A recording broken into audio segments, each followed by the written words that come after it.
I want to start with this new book, and to do that, I think we have to go back a little bit, because this book really starts with the case for reparations. Yes. It was a 16,000-word piece that connected the unbroken line between slavery and your former editor of The Atlantic called the systemic deprivation of the ability of Black Americans to accumulate wealth across generations. In the aftermath of that story, you did an event in 2014 at the Sixth and I Synagogue in Washington, D.C. What happened that night that put you on the path to writing the message? I got heckled. That was actually, do you have a date on that? What was that date? It was in June of 2014, maybe June 7th. You don't have in your notes when the case for reparations was published, do you? It's in April of, yes, I do. Okay, yes, no, that's good, yes. that's good, because that actually makes my point. Sorry, June of 2014. Okay, Yeah. all right. So by the time I got to Sixth and I, which was important, I had already heard the critique. Like, it had already started the bubble.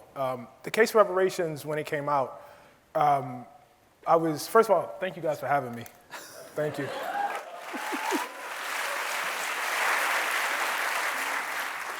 I always tell my writing students that no one is owed an audience.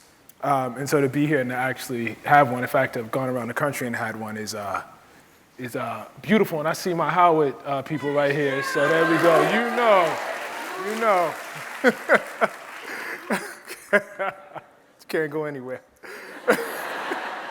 I was at homecoming and people was asking me about this book. It was crazy. I was like, man, this ain't the time for this, but guess it was. So in 2014, it wasn't that kind of heckling, right? No, Yeah. it wasn't that Yeah. at all. Case for reparations came out, which I had worked on at that point for like 2 years, and was this sort of, whatever the public reaction was, which was tremendous, for me, it unlocked something in my brain, because when you are Black in America, it is not just that you live in a state of oppression, it is that people lie to you about why it's going on. And a lot of energy is spent lying. And so Case for Reparations was like a kind of aha moment for me. It was like, I got you. You know what I mean? Like, I felt like I understood the lie. I understood the outlines of it, and I felt like I had an explanation for it. And I felt so good about that, and I saw the cover of The Atlantic, and I was like, wow, this big historic magazine is going to make the case for reparations, and this is going to be incredible. And I was feeling great for about 2 days. And that was when I heard the first critique. Which was what? Which was that in order to make the practical case, which is to say, here's an example, of how reparations can work, I had used reparations from the state of West Germany to the state of Israel. It's very important that I say it that way, because it was not from the state of West Germany to Jewish people. It was not from the state of West Germany to victims or survivors of the Holocaust. It was to a state project. And that's really, really important, because what I had failed to do was to investigate the nature of that state. And that part is even more important, because at the heart of the case for reparations was not just the notion of a financial payoff for what I characterized as plunder, but an effort to make the world safe from that particular kind of plunder. So there was a moral argument running through the core of it. And so if there's a moral argument running through the core, then you have to investigate the morality of the thing that you are holding up as a prototype. And that did not happen. That did not happen. So by the time I got to Sixth and I, and I got to say, this was really, really brave. I mean, we were at a synagogue, and everybody was very happy with the story, and there was a lot of praise for the story and a lot of good energy. And this young lady got up and she asked a question, and she went on about the story and about Palestine and how it erased Palestine. And actually, I overstated when I say I was heckled. She was actually heckled, and she was booed. And if I'm honest, it took a certain kind of person in that audience to make that critique. How did you make sense of it in that moment? I was like, I kind of understood it, but didn't quite.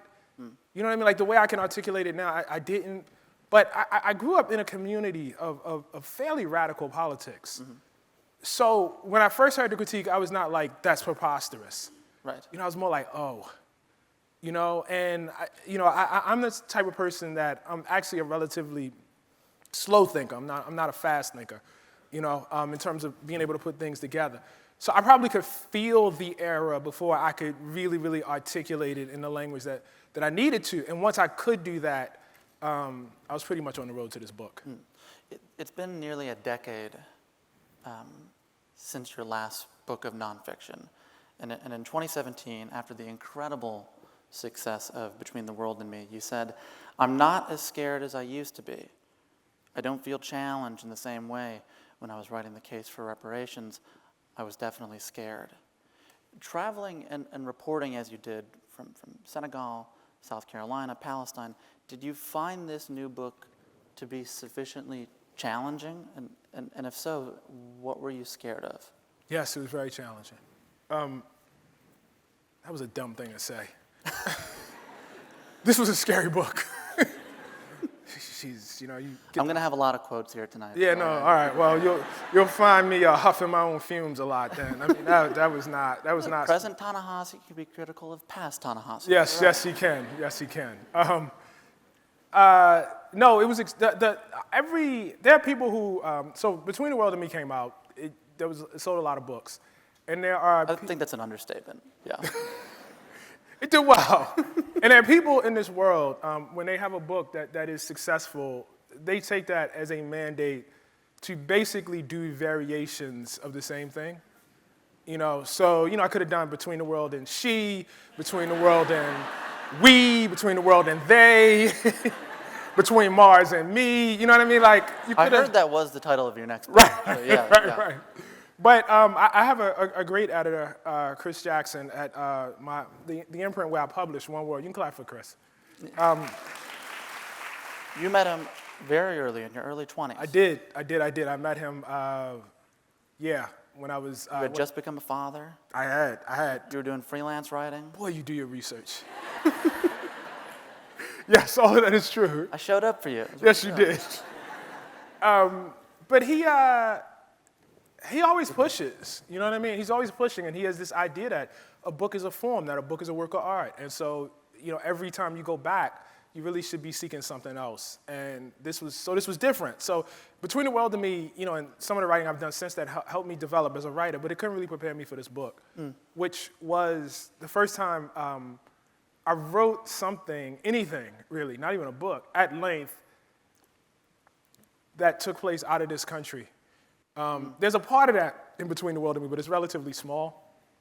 Probably about 80% of this book is not in America. Right. So that was different because you don't have the same vocabulary, you don't have the same touchstones, you don't have the same metaphors that you can fall back on. That was hard. The fact of those 3 sites and making sure that the book still felt like a book, that it felt coherent. All of that made for a real challenge. The act of leaving this country and going to Palestine, actually getting on the plane, was challenging. Once I got how do you mean? So that was 2023, right? So I first heard the critique in 2014. So by then, it'd been about 9 years, right? Right. So I knew a lot more then. I didn't know as much as I knew when I sat down to write, but I knew a lot more. And I just had this vague feeling that I was going to see something really, really bad. And I didn't know what the nature of that was, but I knew that if I saw something bad, I was going to have to come back and tell people I saw something bad. And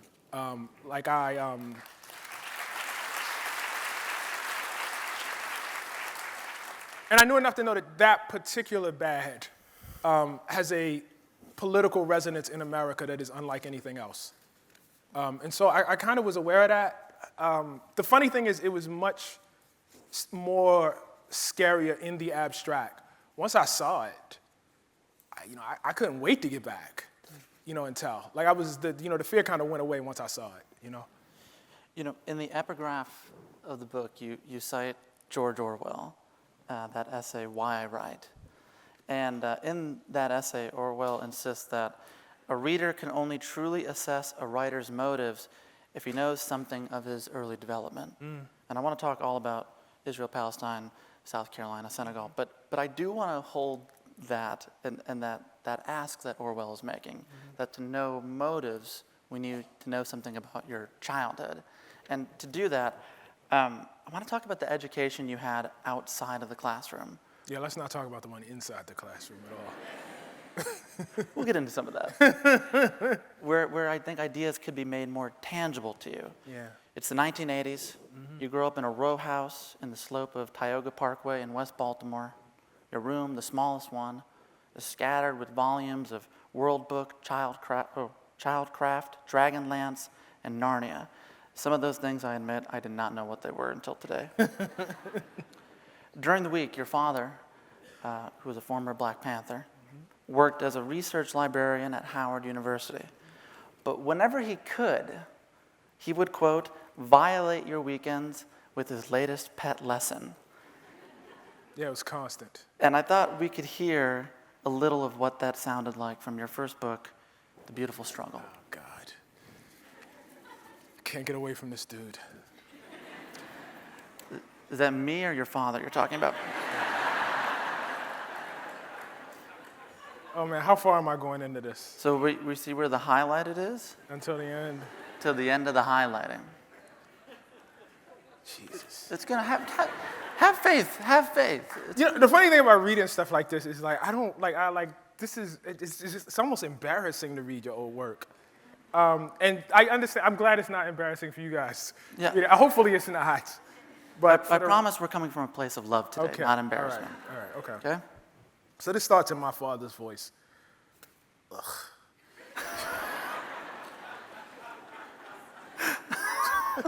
I'm so sorry. Dad, Ta-Nehisi, cut off the cartoons. You're coming with me. Me, can I have another hour? Dad, the look of not playing. Me, cutting off the TV. Okay, I'm getting my jacket. And then we were off in the brown minivan across the city, public radio, our soundtrack. My father telling me again the story of Black folks' slide to ruin. He would drive down North Avenue and survey the carryouts, the wig shops, the liquor stores, and note that not one of them was owned by anybody Black.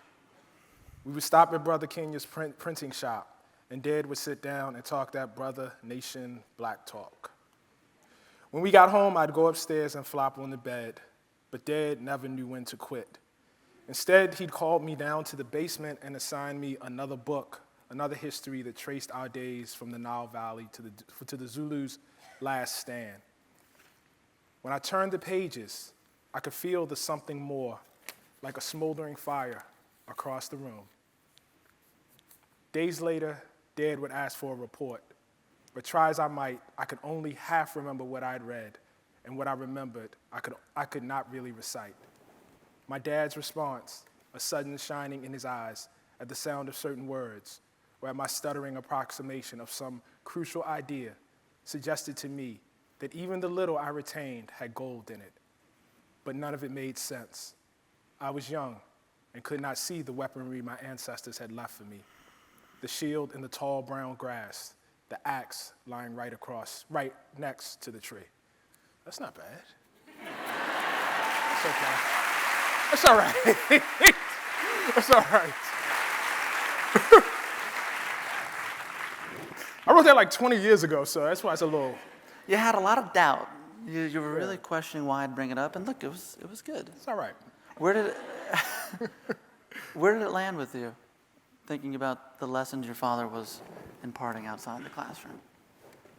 Oh, I mean, I was like joking about never escaping them. I just won't. I mean, I was in Oakland on Friday, and probably for the first time since I was in Palestine, I had a majority Palestinian audience, and so it was like 700 people there, and you know, it was a certain spirit, you know, that fills a room. And it's funny because I've only ever had that with like majority Black audiences, but that fills a room when you have the work that is intended for the audience and the audience is right there, right? There's a kind of truth, a collective truth that was right there. And I was there, and among the few black people who were there was a gentleman by the name of Emory Douglas. And he was there, and y'all can clap for Brother Emory. And, you know, I shouted him out, and he was in the party with my dad. You know what I mean? And my father had all of these stories about being in the Panther Party in Oakland.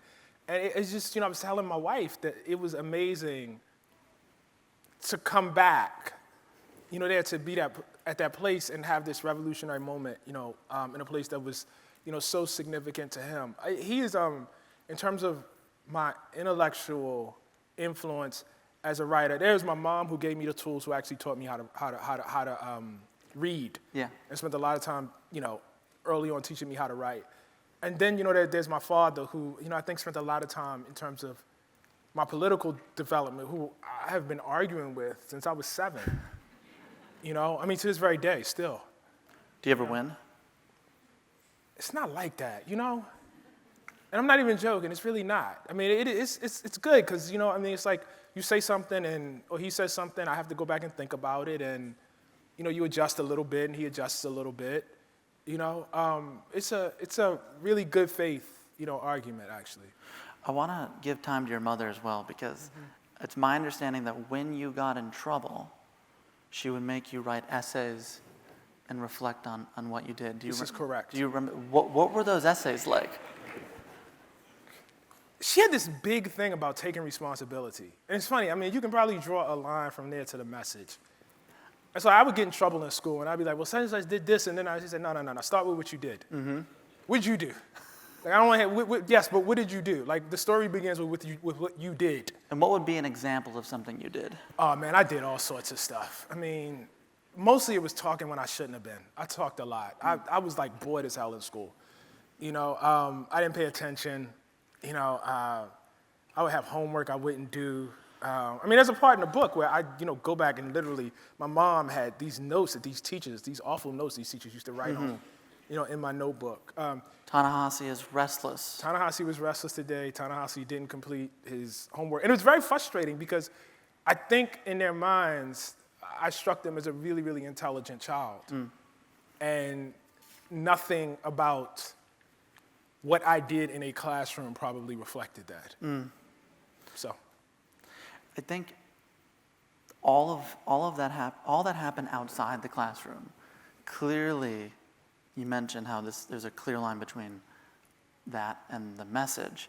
I want to talk about a section of the new book, because both of your parents were foundational in you becoming a writer, and it's that education and lived experience that you put into a book like Between the World and Me, which is, like many others right now, in jeopardy of being banned in states like South Carolina, Colorado, and Tennessee. So tell me about this fight as you see it being played out across the education system, and then why did you decide to sit in on these school board meetings in South Carolina? Well, I mean, I can answer the first one pretty easily. I was asked to. I generally, from time to time, if I see a teacher that's in trouble, I try to make some sort of contact so that they don't think like they're alone, like and that their struggle is not being seen, because they are in danger in a way that I'm not. And so I want them to know that this is not for naught. And Mary Wood, who was the teacher in South Carolina, asked me, you know, basically to come down. The second part of your question is a thing that I think people who are trying to ban books understand really well, and I think people who actually love books understand less well. And you'll have to forgive me, because I have to just go into a little bit of detail here. So we're, you know, obviously in Hollywood, you know, which specializes in a particular type of storytelling technology. And that storytelling technology is often consumed in groups. And so people talk about like the experience of being in a theater and seeing a movie with a group of other people projected on the big screen and having this kind of singular experience together in community. And television, you know, often works the same way. But books are different. Books are a much, much more intimate form. A writer like myself writes something down. It's published in a book. It goes out into the world. Somebody picks up that book and usually consumes it, if not alone, they need other people to stop talking. You know what I mean? It's just them in the book. It's a one-on-one connection. And it's a very intimate connection because if the writer has done their job, they've spilled like their blood onto the page, right? Like they've written it with all of their heart and all of their intimacy and all of their vulnerability. And the reader is bringing to that their own lens, their experiences, their feelings, their sentiments, their perceptions of the world. And so you get a kind of mind meld. But that mind meld is unique. It can only happen between that book and that reader. And every single other reader has another unique mind meld. That is an extraordinarily powerful tool if you are interested in developing the imagination of children. If you are interested in using your children, though, to maintain hierarchy, it is a very dangerous tool. Because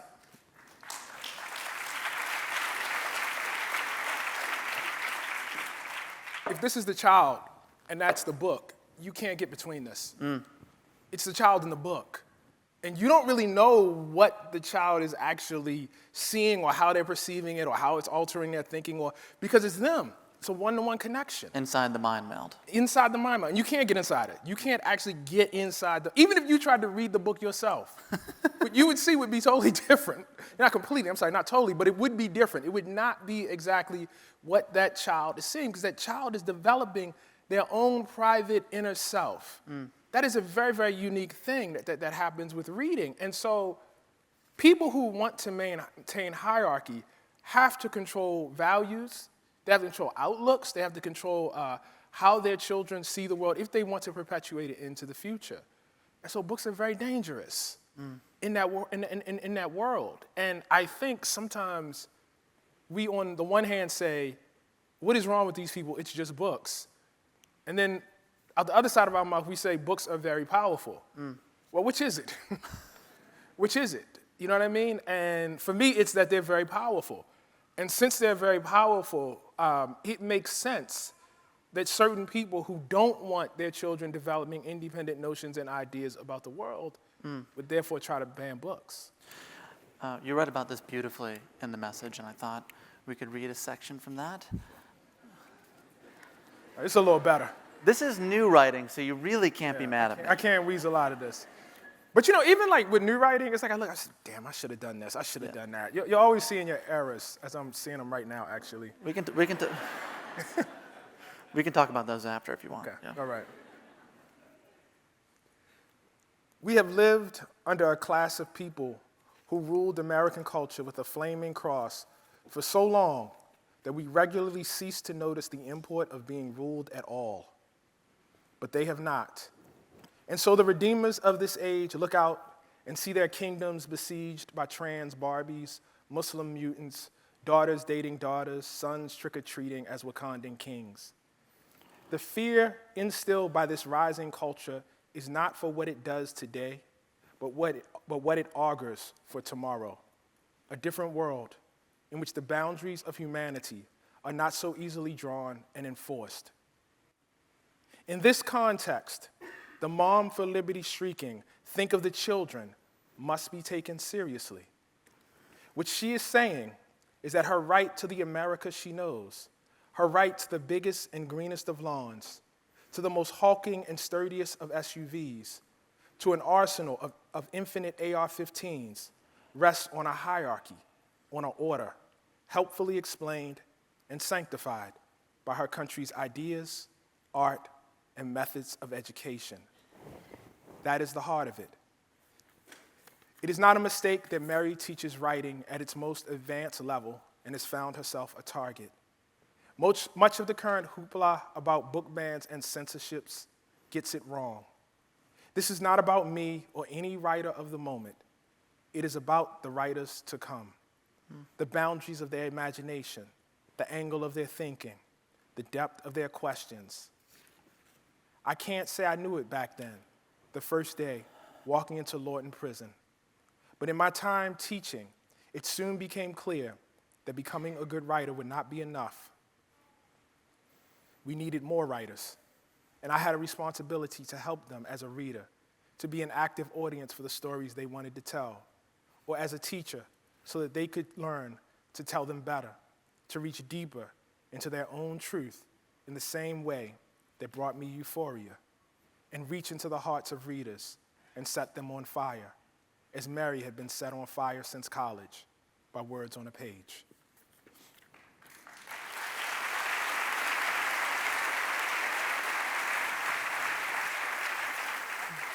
That's better. Yeah. 20 years later.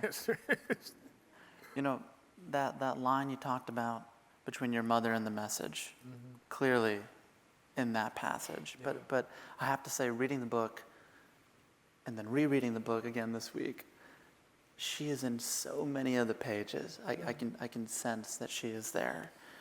This idea of accountability that she instilled in you, and I think a kind of moral standard.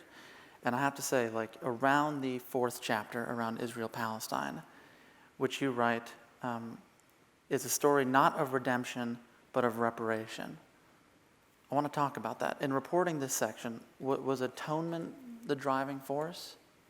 And if so, what do you feel you're atoning for? Either writing or books are powerful or they're not. And if they are, and I've argued that they are, then the era made in case for reparations had great power and it was meaningful.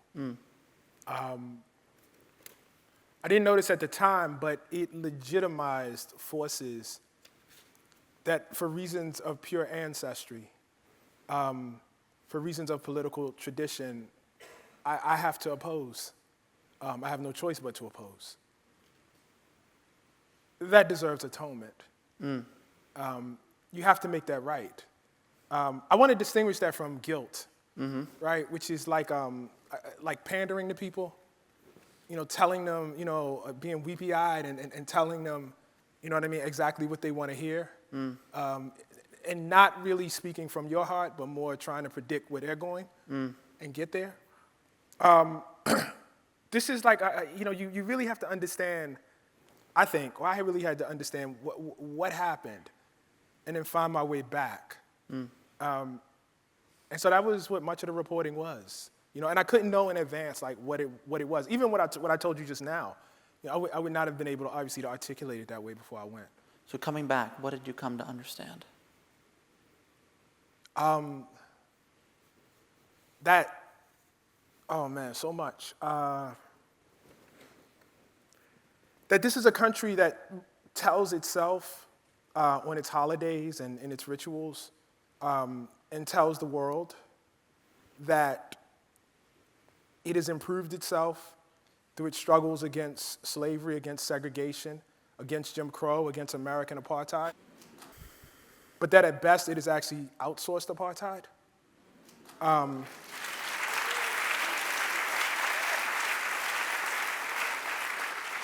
I think it's very important that I be specific about that. I was shocked at how open the discrimination was.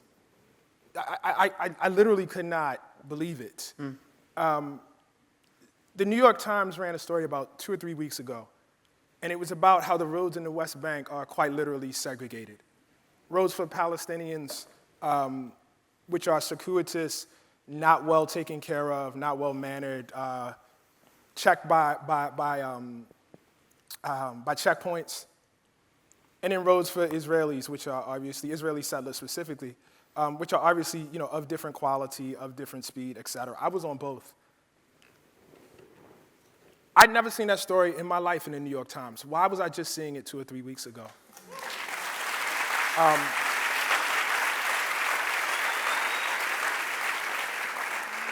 The segregated roads have long been there. They've long, this is not a new feature. This was not news in a traditional sense. And the segregation of the roads emanates out to everything else about the entire society. It emanates out to the justice system, which obviously is very, very acute for African Americans. It is more acute there. If you are an Israeli citizen or a settler on the West Bank, and you have some sort of problem with the law, you go through, a normal process of justice that would be very familiar to us here in America. If you are a Palestinian on the West Bank, you are subject to, and you run afoul of the law, you are subject to a military justice system. What does that mean? That means that no one has to inform you of the charges. No one has to tell your loved ones where you are. Should you somehow wind up dead while you're in the custody of those who have come to arrest you, they have no obligation to even return your body to your family. And in fact, often keep it. I didn't know that. I didn't know that. The water system is segregated. The occupying forces in the West Bank, by policy and by law, claim the right to regulate the aquifers in the ground and the water up in the clouds. I'd never heard anything like that. Before you went in May of 2023, you had never heard any of that? No. What I had heard was it's apartheid, like in the most general sense, right? I had not seen it in major newspapers, but I know enough activists who said that to me, incredible. And so it's not like I didn't believe them. I just did not understand the details of it. The prescription you have in the book is that I can go on, by the way, too. It is. We. I know we're limited in time. And Sam, I'm sorry. I think this is, and you guys will forgive me, it is a very, very important point because there are forces in this world that claim that those of us who charge apartheid are just hurling slurs, that there is not an actual system of laws. And I have been in enough interviews now where I've laid out the details in terms of how water is distributed, in terms of how the justice system works, in terms of how the roads work, in terms of the fact that I've been in settlements that have sprawling pools and country clubs, and then been in villages where they don't know when the water is going to be cut off at all. I've talked to Palestinian citizens of Israel who people will lie and tell you are equal by law to every other citizen. They are not. They are not. There are laws, for instance, that allow discrimination against them in housing. There are laws that allow if someone from here and is of a particular ancestry and moves to Israel and wants to become a citizen, they can do that relatively quickly. While those who are citizens in Israel, should they fall in love with somebody who happens to live on the West Bank, God helped them in trying to extend those citizenship rights. Even though that person's ancestors have lived there for centuries or for however long it is. The discrimination is complete, total, and not easy to see. I'm sorry, not hard to see. And it says something. I'm sorry for going on about this, but it says something that it is that easy to see. And yet you would read your major newspapers and not know. Well, let's talk about that. And by the way, I think everyone here has seen some of these interviews you've done. And I assure you this is a different kind of conversation. In thinking about these institutions, how do you think this chapter in particular would have changed or been reported if it was conceived as a cover story for The Atlantic? Wow, that's a great question. As the case for reparations was? It just wouldn't have happened. And I don't mean any disrespect to them. You know what I mean? Look, It wouldn't happen under the current editor, Jeffrey Goldberg? No, that's not what I mean. Because I think these critiques that I have of media extend long past that. I don't like the idea of putting it on a singular person. These are structures.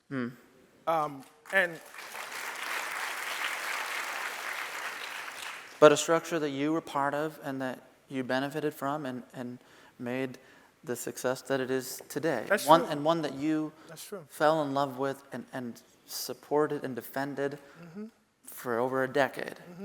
And I would say it probably wouldn't have happened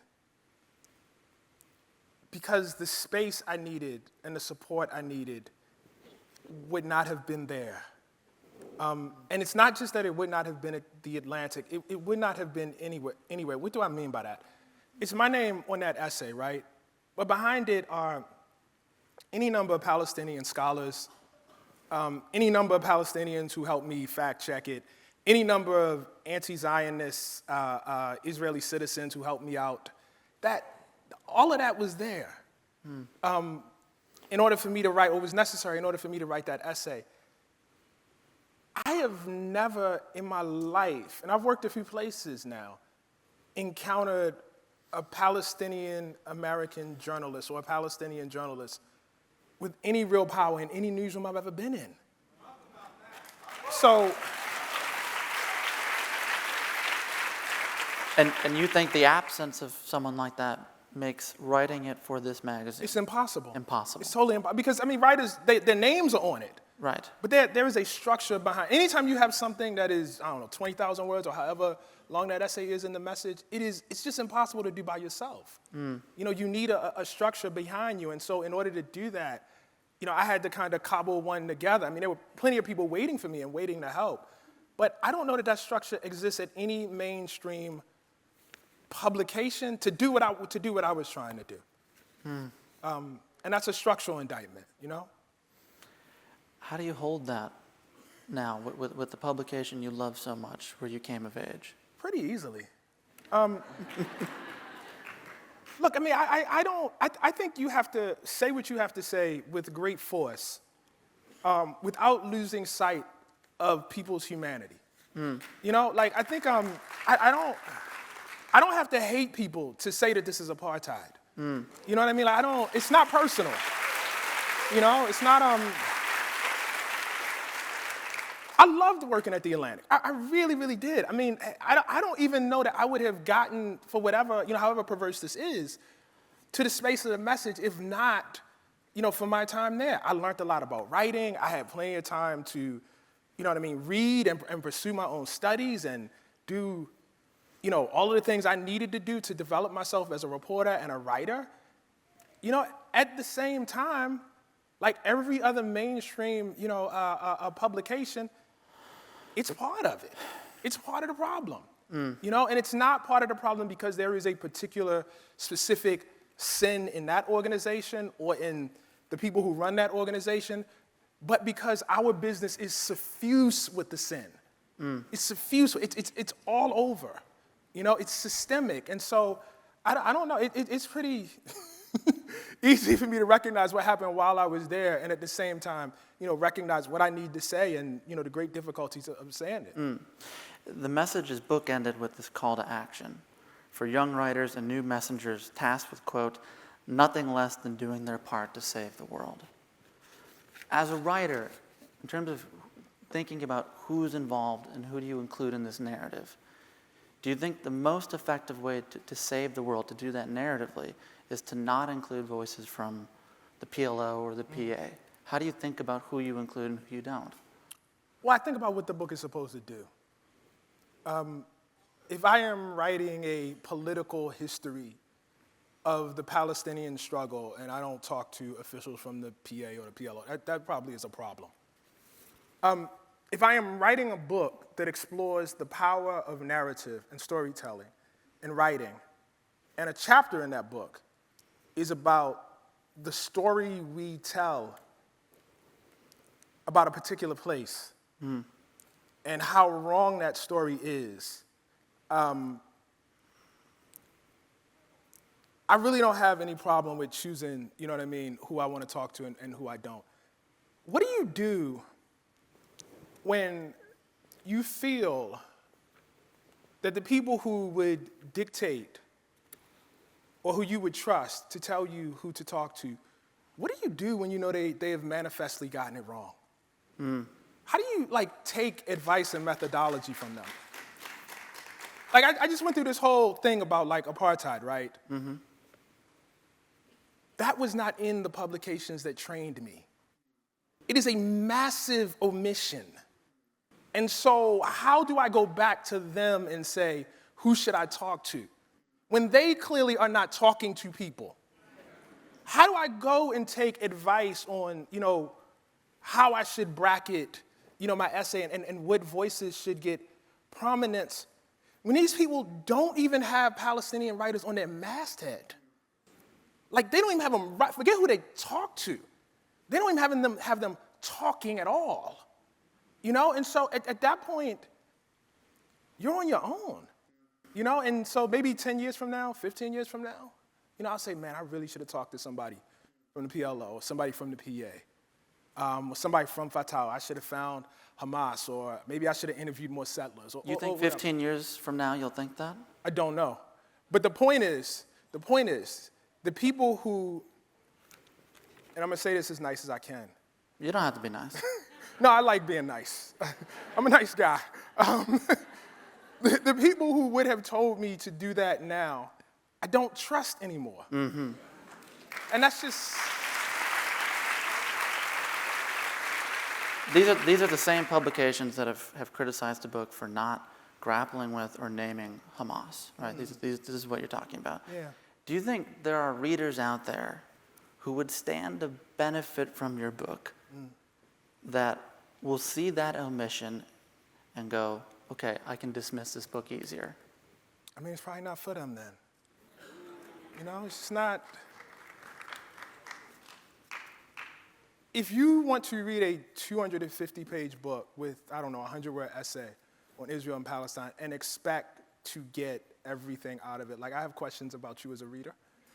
I have questions about whether you're coming to the book like in a fair-minded fashion. If you have, like the minute you dictate to me, if this is not in here, I'm not reading that. Is that how you judge your coverage of Palestine? Do you ask yourself?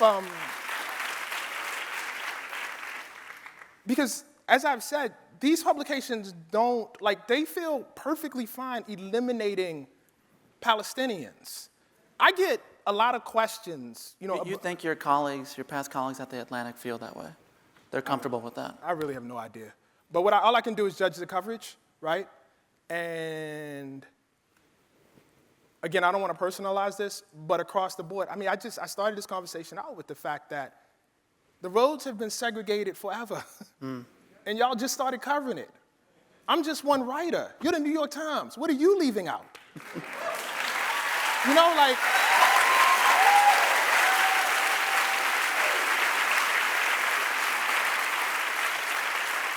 I just started covering this last year.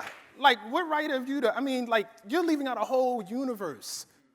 You are not covering 50% of the population, you know, in this place that you claim to, you know, to be rooted in a way that they themselves feel and see themselves. And so you got to go back to the core of this. When I say it was an act of reparation, I mean it.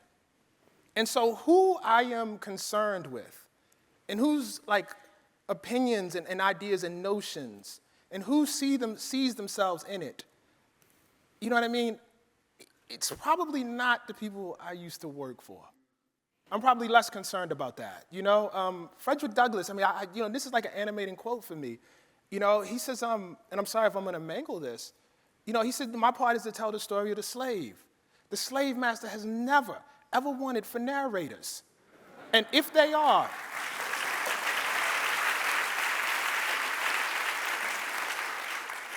and if they stand condemned, they have not been condemned unheard. And so knowing that, it's like, look, if you, everything that people would want from this book, you can get it somewhere else. But can you get this? Can you get this? And that's the thing that I think, you know, was missing that I focused on. Well, let's go back to this, because this book is written as a letter to your students at Howard University, which is where you went to school in the mid-90s.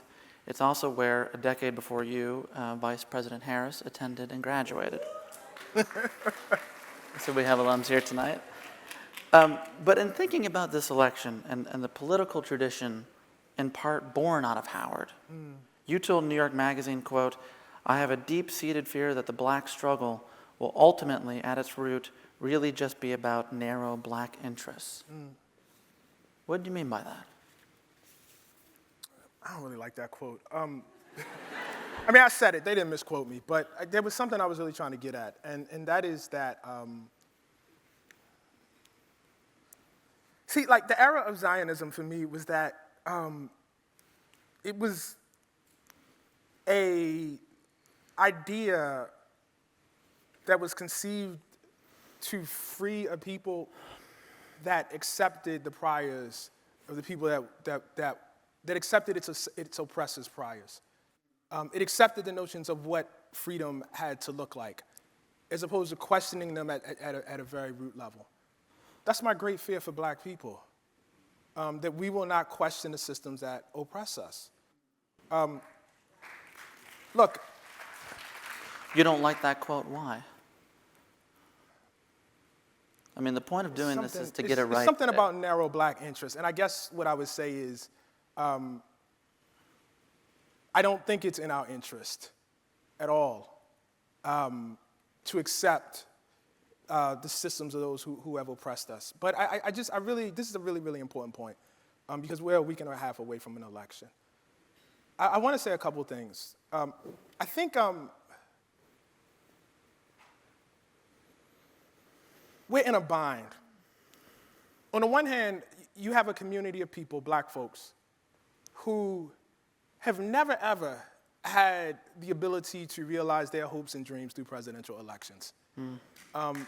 We just have never had those freedoms. What do I mean by that? I mean that you take the most, I guess, important, quote unquote, president in black history, Abraham Lincoln, who ended slavery.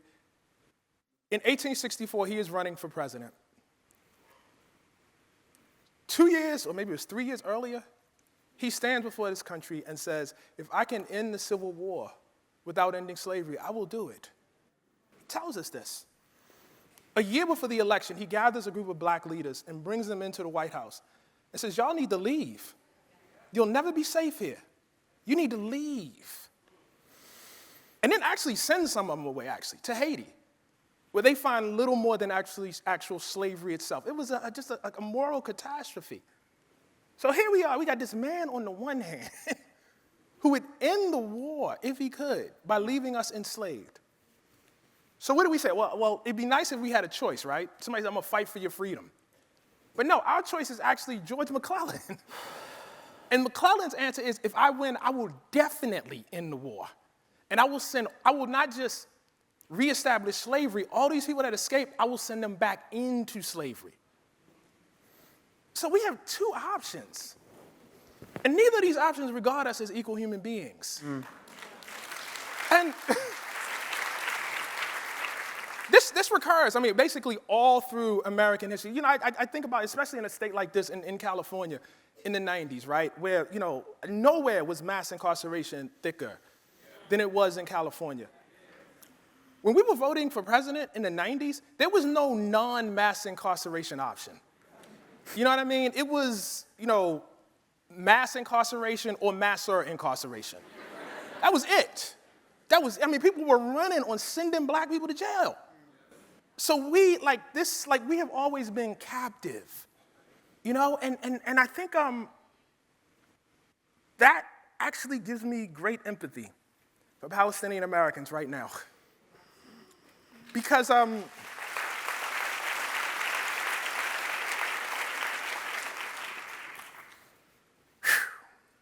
it's hard, man. It's hard. I was in Oakland, and I sat next to this dude, and he was American, but born in Gaza. He's a doctor. He said 1/6 of his family is dead. And I have my ideas about what will happen under a Harris presidency and what will happen under a Trump presidency. I personally am not one of these people who believes it can't get worse. I believe it can. I believe in 1968, when Nixon narrowly won, it got worse. And I believe we are still recovering from that worse. But I don't know how to fix my face to look this man in the eye and tell him he should go vote for somebody who I can't really tell him will end a genocide that is in service of apartheid. It's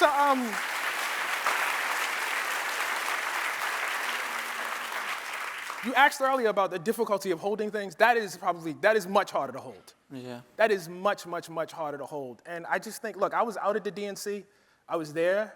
I watched them claim the legacy of Fannie Lou Hamer as they didn't even let Palestinian Americans speak.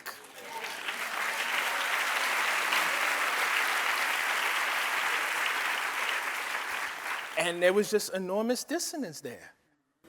I think we can do better. I hope so. Let's, before we do an audience question, I have one more for us. Talking about legacy. I've heard you say that the writing I do exists largely thanks to other writers, that you carry them with you as you move through your work. And around the publication of Between the World and Me, The late, great Toni Morrison said, "I've been wondering who might fill the intellectual void that plagued me after James Baldwin died. Clearly, it is Ta-Nehisi Coates."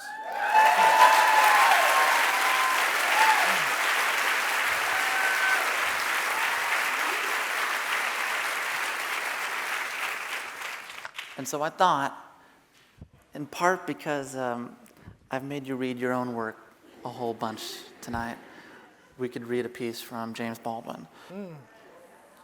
This comes from an Esquire essay called "The Lost Generation" from 1961, detailing his time in Paris and how he eventually had to come back home to America.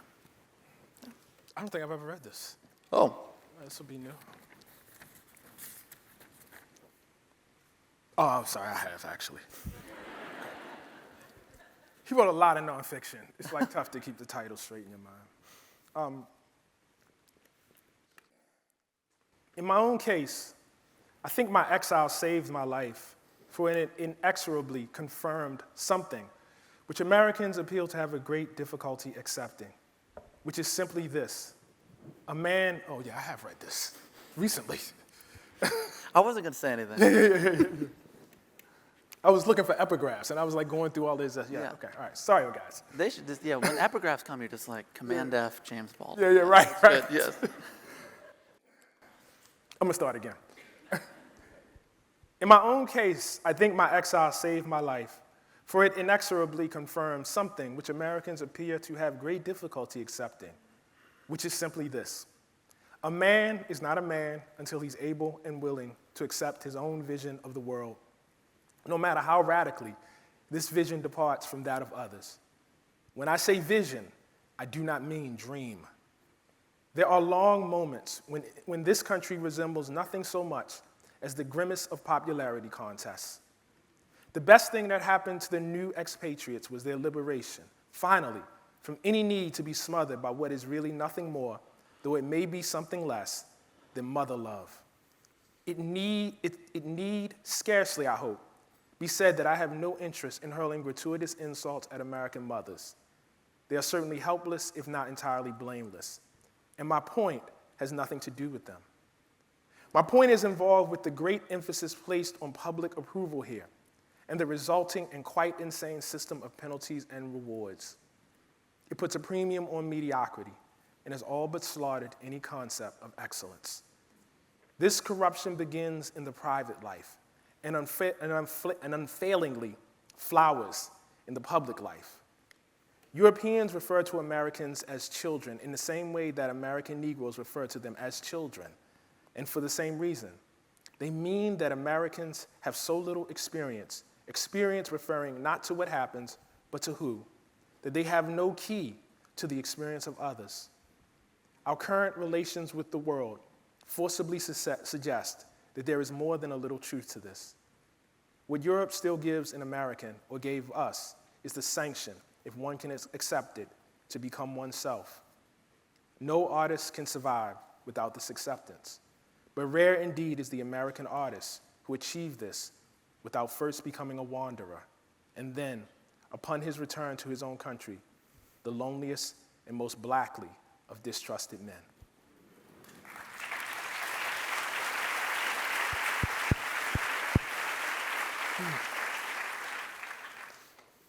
So you want to know what I think of that? Is that what that is? Yeah. I mainly because as you were reading it, I could tell it was stirring something inside of you. I probably agree with the general sentiment and maybe think he credits Europe a little too much. I don't say that. I say that with a measured critique. I mean, it's very difficult to write that much and to be right, all the time. You know what I mean? Or be on all the time. And writers are always in process, Like, that's what he probably thought at a moment, 20 years later, who knows, He talks about vision, not dream. Yeah, I love that. And I wonder, given your time in Senegal and South Carolina and Palestine, and now returning back home in this especially fraught moment, how have you come to understand your vision of the world? It's still developing. It's really, I mean, that Palestine trip was just like, there's what you learn, and then it's what it exposes you to how little you know. The problem with somebody lying and with something that huge being hid from you is that you like start wondering about what else is being hidden. Like you wonder, well, if something this big is, you know, and I consider myself like, I thought I was a relatively well-read, politically astute human being. I was not. As it turned out, I probably, you know, gave too much credibility to things and to people and institutions that really had not earned them. And it makes you wonder a lot, you know, about what you're missing, you know what I mean, what you're not seeing. And so, I don't know, it probably made me a lot less certain, you know, about what that vision was. Thank you. Thank you. We're going to go through some of these audience questions. Thanks to all of you who sent them in. Here's the first question. Comes from Steve, who says, I like that you've written this book in the form of letters to your students. When you were a student, whom would you have liked to hear from in the form of letters to better understand your world then? Tony Dorsett.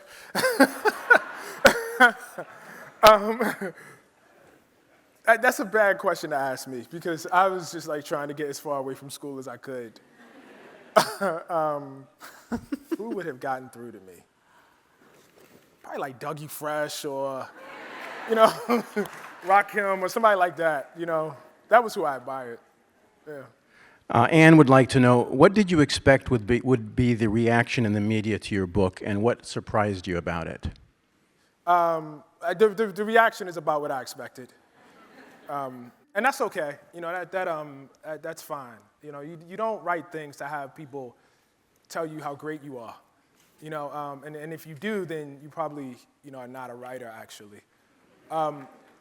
What has surprised me, and I will continue to say this, you know, throughout the tour, what has surprised me, you see all of the public reaction and the media reaction, all of you guys see that, because it's public and, you know, it's tweeted out and then people argue about it and, you know, social media does what social media does. And social media is great at communicating outrage.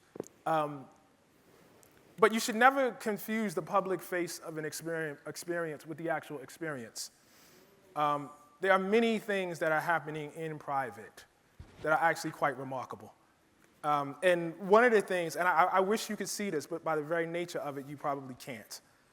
One of the things that is not being seen, and you have to remember, you're talking to somebody whose journey started with the case for reparations and, you know, the era that I talked about there, and has now ended up here. The tremendous amount of love,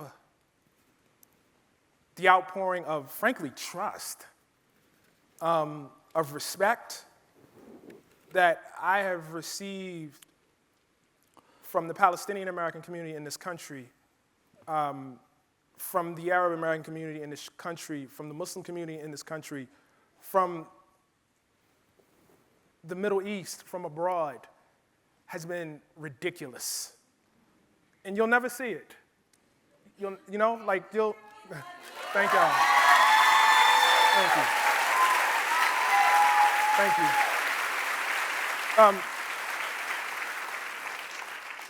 That's like, if you felt that, you felt about 2% of what is it, because that was great, but you know, like the people that have welcomed me into their homes, like the meals that have been cooked, the private conversations,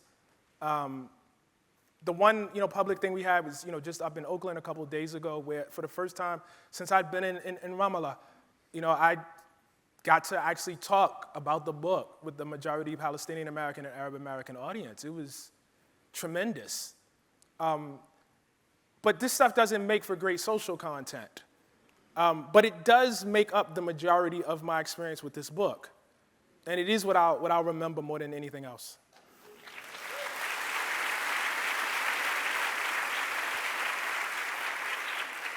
I have two questions about music.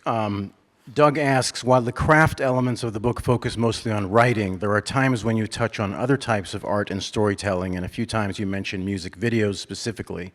So it made me wonder if you have a favorite music video and why. And it's kind of related to Rolando's question, who says, it's been quite a year for hip-hop. Is there anything you're listening to right now that has made you feel inspired in rap music? Nothing new, because I'm old. I love hip hop, but it derives its energy from, the great aggression and spirit of young people. And I am not a young person anymore. And so I love it, I respect it, but it probably is not for me, and that's okay. That's okay. My favorite hip hop video, actually I think it was filmed here in LA, this is obscure. Exhibits, What You See Is What You Get. It is an incredible, incredible video because they just kind of follow him like in a day, just walking through. I think he's going on a Pampers run or something. And it's just pretty incredible. Andre asks, with regard to Israel and Palestine, what does acceptance of each other look like? We have never gotten there in my mind, can we? Yeah, that's not my question to answer, and I maintain that over and over again. Until the great thing at the heart of that essay in the message is that I have a very, very strong belief that the people who are at the nucleus of the story, the people who are at that place where the stakes of the story are most high, where the weight of the story is the most intense, those are the people who should be telling the story. I don't just think that about Palestine, I think that generally. And while I appreciate the love and appreciation and affection and everything, it's not my story. And I I feel it's a little inappropriate for me to become, an opine on what should happen when the people who have lived it and have it in their ancestry still can't talk. And so I just,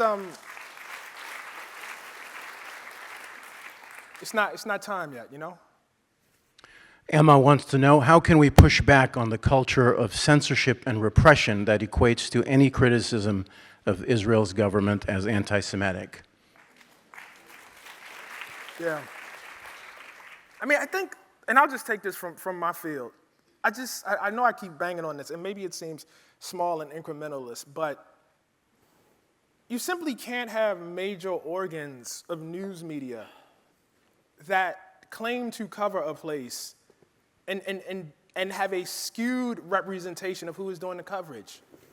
We would have huge problems if our coverage of racism in this country or white supremacy in this country was just handed off to white people in most of the major, that would be an issue. And it was an issue. I guess it was like that at one point. Not long ago. It was a huge problem. It was a gigantic, gigantic problem. And look, this is not a favor to although it's an issue of justice. It's not, it's not a favor to, the Palestinian community. It really is a favor to us because we don't understand what is happening over there. We as Americans are making policy decisions and supporting people who are making policy decisions. And I just firmly believe that if the story of what was happening over there was ever clearly told, the politics would be different. And so I think for those of us who are consumers of news and for those of us who are consumers of those stories, we have a real responsibility to make it hot. For those news organizations that only allow certain people to tell the story. Related to that, a question from Kira, who says, what have you found are reliable sources to learn about global politics and issues in Palestine, the DRC, and other countries that are not covered in our media? Everything I look at. In the book, there's also a link to sources you can find, which is a great place to start, I'd say. Is. Thank you, I appreciate that. Yeah. Just really quickly, I just want to say, I'm hesitant to recommend. I am still coming out of what I was in. And so I don't exactly feel comfortable right now saying, here is, what is the news sources you really should be reading. I'm not there yet. So Sam says, the U.S. support for Israel is unwavering, and I appreciate that. At the same token, I do not support how Israel treats Palestinians. My question is this. The likelihood that the U.S. will stop providing military support to Israel is unlikely to happen. So don't you feel making it a demand of Kamala Harris is unreasonable and threatening not to support her? Because I feel this friction in the party is likely to cause, the person says, this friction is, the support for the Palestinian cause is more likely to come from this party than the other. Yeah, I mean, I will go to the point about the realisticness of the demand. It is true that what is being asked of Kamala Harris is not something that anyone else would do. I accept that. But when you hold a convention and you have the most inclusive convention that really I've ever seen, when you put Fannie Lou Hamer up there, when you put Shirley Chisholm up there, when you put Jesse Jackson up there, who in '88, when he had his convention, that was the last time an Arab American was allowed to actually address the Democratic Convention. You don't get to do that and then plead everybody else's standard. There are expectations that come with heritage, and there are expectations that come with legacy, and there's expectation that comes with the fact that, we stand on the shoulders of people who are sworn enemies of apartheid. That's who we're supposed to be, And so I'm sure that, somewhere, in the world, people are running poll numbers, and can marshal a case for why this is so difficult. I don't know who I am if I go and see what I saw and then watch my country or my tax dollars not just support that system, but ship 2,000-pound bombs, ship fighter planes to drop those bombs. All of those planes are American planes, all of them, every single one, to wipe out conservatively 2% of the population of one of the most packed areas of land in the world, in support and in defense of apartheid. I just what are we supposed to do? Are we supposed to say, wow, it's really hard right now? That, you have to make demands of people. I just really, really, believe that. I don't think you get a pass for that, and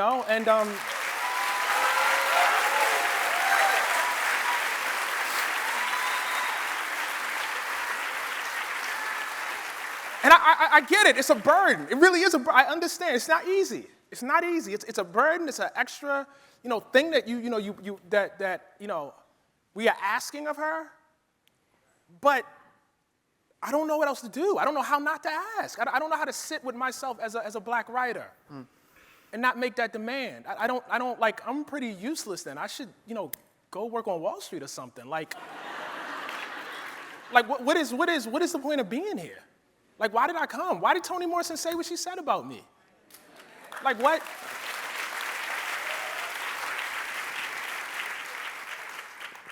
Evan asks, recently on Trevor Noah's podcast, you mentioned that you wanted to help structurally with the woes that have plagued Palestinians and Israelis for decades.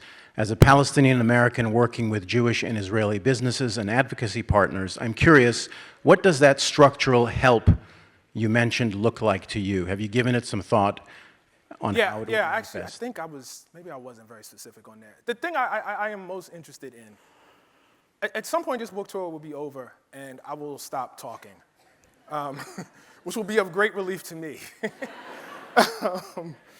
Can't wait. But at that point, the problem that the book identifies, which is the fact of narrators, Palestinian narrators being pushed out the frame, will remain. And so I am in active conversation and will be in active conversation about what I can do that does not require me, to jump in front of a mic and to make sure other people have the mic.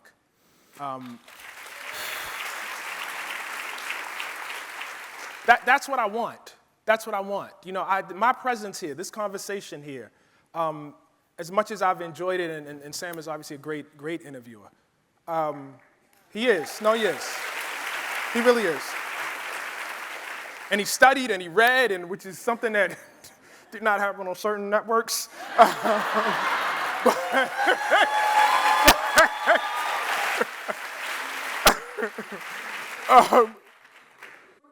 But this conversation ain't about me and him.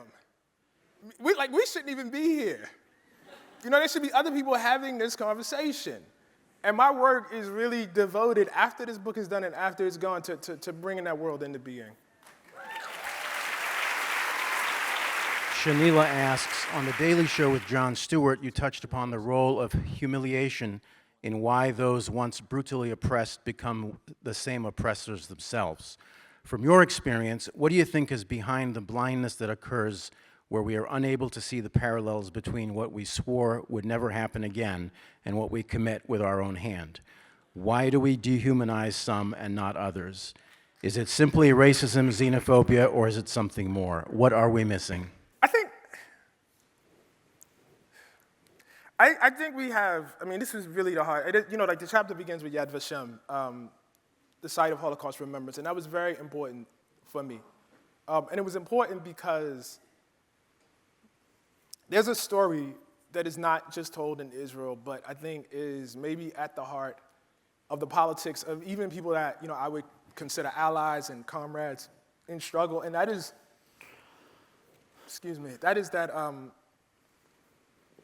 oppression is ennobling, that when you're oppressed, you somehow will find it difficult to do the same thing or to do something similar to someone else.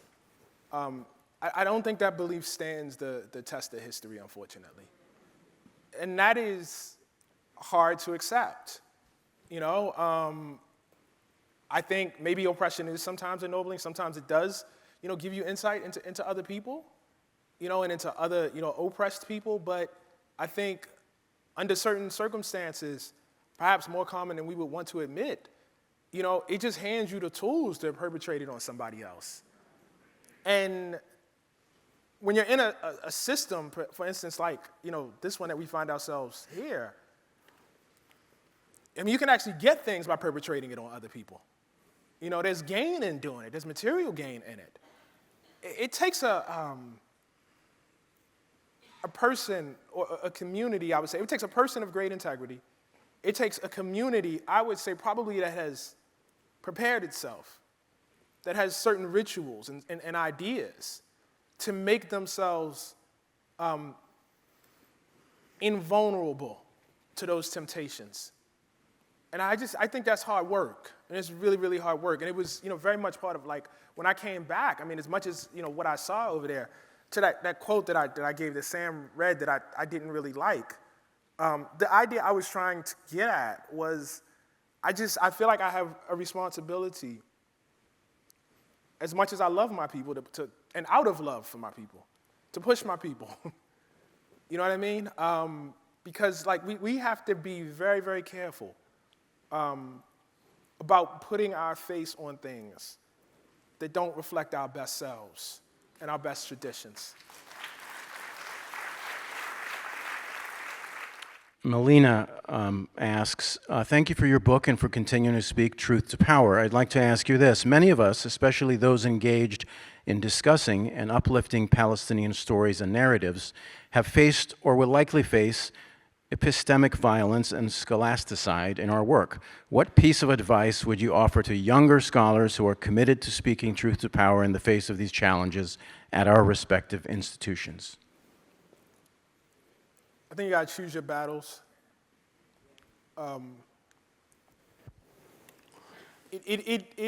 There were a number of steps I had to take and a number of things that went into this book coming out and this book being what it is, and me feeling like I had the relative freedom to say what I needed to say. I wouldn't have had that 20 years ago. And I don't think that, I think this happened when it was supposed to happen. I think there is great value in people speaking out. I think at the same time, you have to understand that the struggle is long. and there's no glory in, dying young. We need you. You know what I mean? If you truly believe yourself to be committed to this, you will have your time. You will have your time to speak. But make sure you speak on the terms and in the places that are advantageous to you. I'm not talking about a sacrifice of principle. That's not what I mean. But I do think, if I could be an old man for a minute, don't die over a tweet, man. It wasn't worth it. It wasn't worth it. If you gotta die hard. Die over a book. Like die over something that that you stress tested. Don't die over a tweet is gonna be the headline from this conversation. Don't give that thing. You will say the right thing. You will say the thing that will, that reflects justice, the thing that is in your heart, and it will take you off the battlefield for the next 20 years. And we got to be really, really careful about that. You know what I mean? I think part of it is that there's so much silence, right? And that silence comes out of cowardice. But you can't just do the opposite. You have to reflect on what you're actually trying to achieve. I'll be honest with you, man. When I came back, I knew what I was going to write. But I was like, I'm not going to say anything publicly until this book comes out. Because I felt like once the writing was done, once the book was done, I was fully armed and I'd be ready to fight anybody, right? And I wanted to be ready. I wanted to make sure. I didn't want to, fight on other people's terms. But then the genocide began. And I didn't really have a choice. But I'll tell you this, I was better off and better prepared to fight than if I had not gone. So I at least had that, And so I just think, just be very clear on what you're trying to do, And the final thing I'll say is that there are people in institutions, because I know them and I see them, who will never say a word about this. But they make books like The Message possible. And so there's some people that don't need to talk. They just need to do, And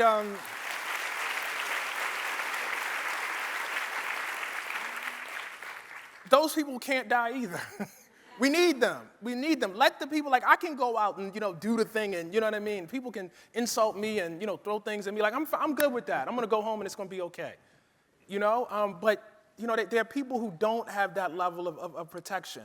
And so I just think there needs to be some strategy around that. I want to thank everyone for their thoughtful questions. Q&As with audience, I don't know if you've been to them.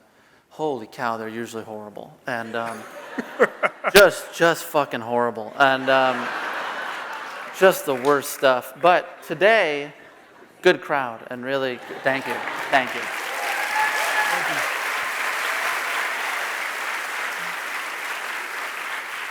My last question for us.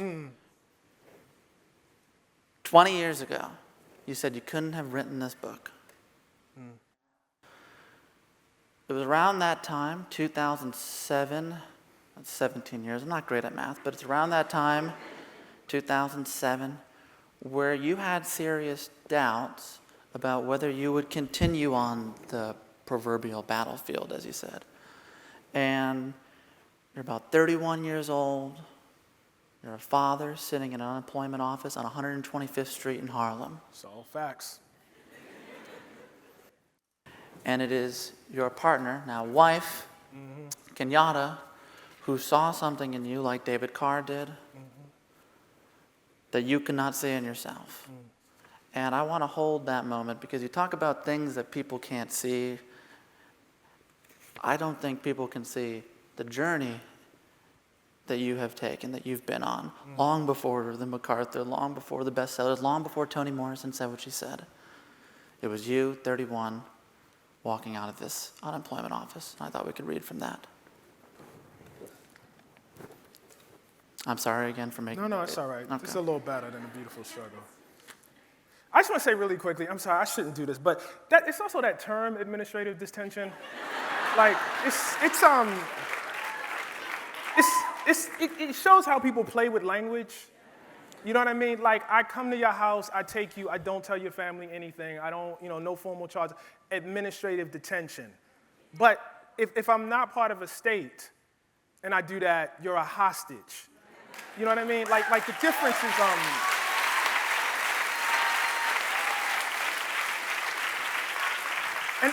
and that's important because it's like how like people get, like the state gets a certain architecture, it has the veneer of quote unquote democracy, even if it's not practicing that. It gets the respect of people who have guns, and the most guns in the world, and then it purifies itself, you know, through language. You know, it's one of these terms like, what was the one when we were waterboarding people? Enhanced interrogation. It's that kind of term, you know, so, sorry, that question, I shouldn't have answered it, but it stuck in my head, so. I think Tricked me. It's good you answered. He was appealing to your moral compass. Yes. Okay. It's such a writer question. But before you could answer it, Yes. this is where you were. Of course, this is where I was. Kenyatta and I had been together for 9 years, and during that time, I had never been able to consistently contribute a significant income. I was a writer and felt myself part of a tradition stretching back to a time when reading and writing were, for Black people, the marks of rebellion.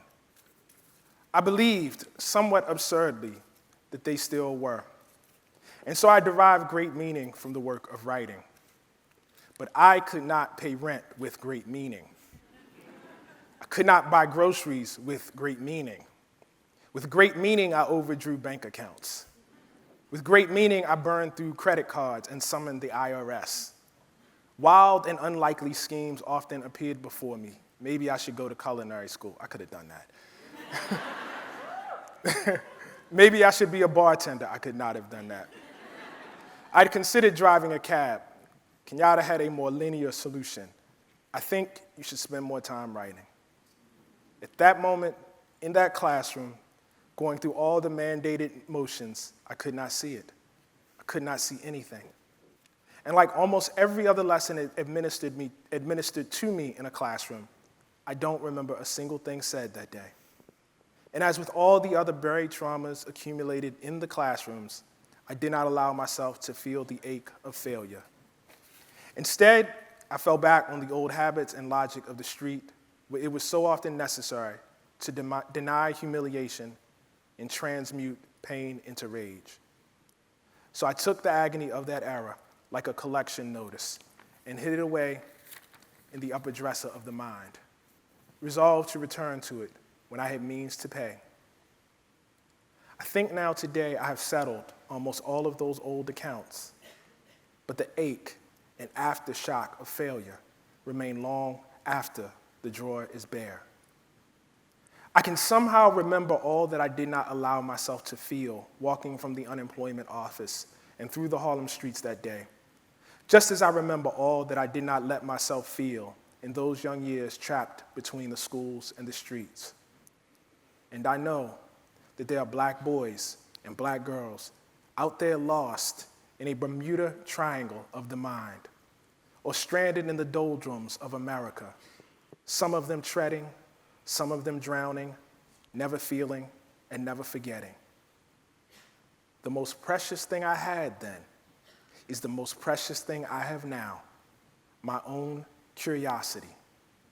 That is the thing I knew, even in the classroom, that they could not take from me. That is the thing that buoyed me and eventually plucked me from the sea. Thank y'all.